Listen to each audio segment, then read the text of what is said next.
I'm struck today by a conversation that I had with a client where we're trying to understand who they are, and especially not necessarily the forward motion of life, but instead they look at their reactions to certain stimuli, and they're perplexed. They don't know how to deal with who they are, what they are, which is in a sense of guilt and anxiety.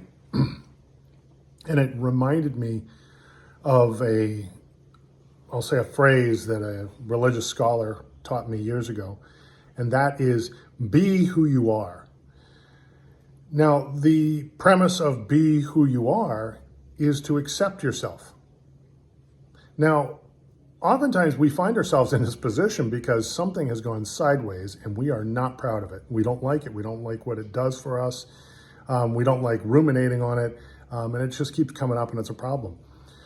Nobody's saying to behave without regard for others. But unfortunately, as part of humanity has shown, that is part of what we do. And we hurt others and others hurt us. And then we have to deal with the guilt and a certain understanding of how to process this. And it is oftentimes a stumbling block to happiness and fulfillment and being anxiety-free. So how do we get to the other side? In essence, it is the be who you are.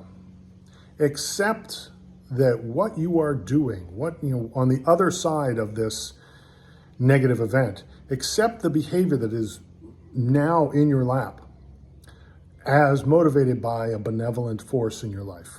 You can call it God, you can call it whatever you like, your spiritual guidepost.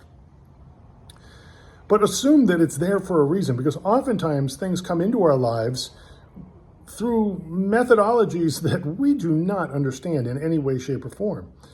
And instead of sitting there and looking backwards as if we're reading a book and chastising ourselves for, oh, well, we did this wrong, look where it has brought you and take where we are now and go forward so that we can live in peace, both in our heart and our mind going forward.